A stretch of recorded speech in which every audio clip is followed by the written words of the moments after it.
Bonjour à tous et bienvenue dans cette nouvelle vidéo. Aujourd'hui je vais vous faire un petit topo sur les grades utilisés dans la Wehrmacht. Avant toute chose, j'ai un vocabulaire spécifique à préciser qui vous servira pour cette vidéo. Tout d'abord, les Litzen. Ce sont ces insignes-là, qu'on retrouve également sur les tenues classiques. Ici, les pattes d'épaule ou épaulettes, c'est ça tout simplement. Les grades de bras, lorsqu'il y en a, se retrouvent sur le bras gauche. Autre type de grade de bras, sur les tenues camouflées. Et enfin, je parlerai également de pips. Les pips, c'est ça. Les petits clous qu'on retrouve sur les épaulettes. Les Litzen de la troupe et sous-officiers du début de la guerre ont un liseré de couleur qu'on peut également retrouver sur les épaulettes. Et ceci, du simple soldat jusqu'au grade d'Oberst, c'est-à-dire colonel. Ce liseré, la Waffenfarbe, correspond à la couleur de l'arme. Les Litzen d'officiers, quant à eux, n'évolueront pas jusqu'à la fin de la guerre, vu que la vareuse en elle-même restera identique, contrairement à la troupe. Les couleurs principales pour les Waffenfarbe sont les suivantes. Blanc, comme ici, infanterie. Rouge, artillerie. Vert clair pour les chasseurs et chasseurs alpins. Jaune d'or pour la cavalerie. Rose, panzer. Et noir, génie. Passons maintenant aux hommes du rang. Tout d'abord, il faut savoir que sur les grades de manche, nous avons un fond vert, lorsque le col et le fond des épaulettes est vert. Sinon, c'est gris, Felgrau. Faites attention à ce que cet ensemble soit cohérent, ce trio doit être de la même couleur. J'en profite au passage, idem pour l'aigle. Tout d'abord, le soldat deuxième classe n'a aucun insigne. Il a donc des Litzen classiques, ainsi que des épaulettes vierges. Il n'a strictement rien au bras. Ensuite, nous avons le soldat première classe. Là, on remarque que c'est le même ensemble que précédemment, sauf qu'on va rajouter un insigne de bras, où ce sera un pips brodé sur un insigne circulaire. Le caporal porte un V sur sa manche, un chevron, le tout sur un triangle vert foncé, et le V est constitué de la même tresse que pour les sous-officiers, j'y reviendrai plus tard. Le caporal-chef reprend la même base que précédemment, sauf qu'on va rajouter un deuxième chevron. Et pour finir avec les hommes du rang, voici un grade qui n'existe pas en français, qui se situe entre caporal-chef et le rang de sous-officier. On pourrait donc l'appeler caporal-chef première classe. On va simplement reprendre l'insigne de bras de caporal et rajouter un pips brodé entre les deux chevrons. Nous passons maintenant au rang de sous-officiers qui ont une caractéristique commune, tous les grades de sous-officiers, c'est qu'ils ont tous une tresse sur le col et que les Litzen ne changent pas par rapport à l'infanterie. La base, c'est d'avoir une tresse également sur les pattes d'épaule qui forme un U pour commencer, pour le grade de sergent. Et je vais également rajouter les grades des tenues camouflées qui sont apparus à partir du 22 août 1942. Pour le premier grade qui correspond au grade de sergent, nous avons donc des Litzen tout à fait classiques, une tresse qui fait également tout le pourtour de la patte d'épaule, sauf l'extrémité, ceux qui forment un U. Et pour le grade, pour la tenue camouflée, nous avons une simple bande verte sur fond noir. Le grade suivant est celui de sergent-chef. On va reprendre la même chose que précédemment, sauf que cette fois, le tour sera complet sur l'épaulette. Et on va rajouter une bande sur l'insigne camouflé. Pour le grade d'adjudant, on ajoute simplement un pips argenté sur la patte d'épaule et à nouveau une bande sur l'insigne camouflé. Le grade d'adjudant-chef constitue à rajouter à nouveau un pips argenté sur l'épaulette et une bande sur l'insigne de bras. Et enfin, pour finir avec le rang des sous-officiers, nous avons un grade qui se situe entre Oberfeldwebel et le rang d'officier.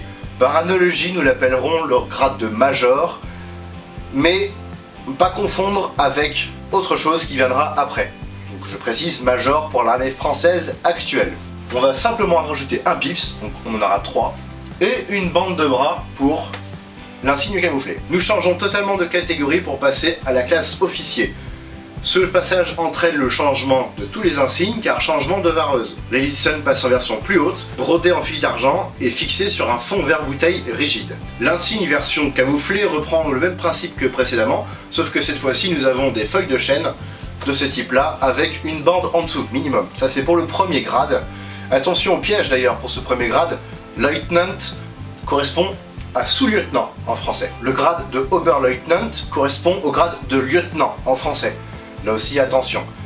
On va rajouter une bande sur l'insigne camouflé et un pips doré cette fois-ci sur l'épaulette. Nous avons ensuite le grade de capitaine avec 2 pips dorés et une bande supplémentaire sur l'insigne de bras. Puis nous passons au grade de commandant, où cette fois le fond des épaulettes change. Avant nous avions des tresses parallèles, maintenant elles sont entrelacées. Le grade de bras repasse à une seule bande, mais surmonté cette fois de 2 insignes spécifiques aux officiers. Et attention, le grade de commandant se dit Major.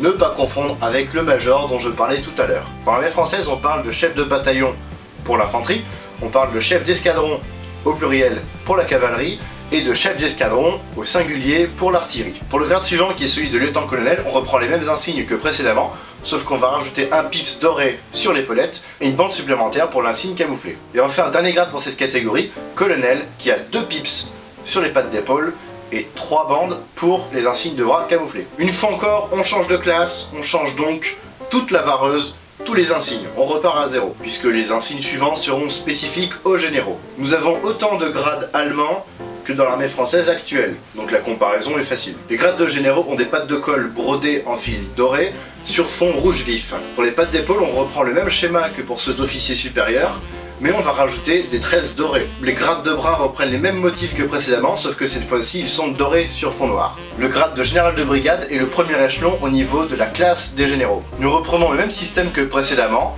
Plus on monte en grade, plus on rajoute de pips, cette fois-ci argentés, sur les pattes d'épaule, et plus on rajoute de bandes sur les insignes de bras. Ainsi, le grade de général de division, aussi appelé général 3 étoiles en français, correspond au grade de General Lieutenant. Le général suivant aura 2 pips et 3 bandes pour l'insigne de bras. Et cette fois, il fait allusion à l'arme d'origine du soldat, au moment où il était officier supérieur.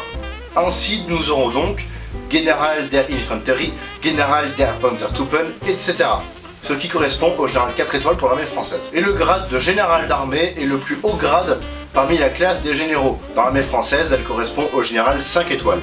On retrouve donc 3 pips sur sa patte d'épaule, et l'insigne de bras change complètement. Nous avons une grosse bande avec 3 pips brodés dessus. Et enfin, le dernier grade rencontré dans la Wehrmacht est le grade le plus haut qu'on peut rencontrer dans toutes les armées du monde, c'est-à-dire le grade de maréchal, General Feldmarschall. Les pattes de colle sont un petit peu plus longues, avec un motif en plus. On retrouve les 2 bâtons croisés de maréchal sur les pattes d'épaule et sur l'insigne de bras, sur la même bande large qu'on retrouve précédemment. A noter qu'avant 1942, le fond des pattes d'épaule était spécifique pour maréchal, tout était doré, alors que après 1942, on est passé à la moitié en fil doré et l'autre moitié en fil argenté comme pour les généraux classiques. Voici ce qui conclut ce petit topo, j'espère qu'il vous aura plu et je vous dis à la prochaine.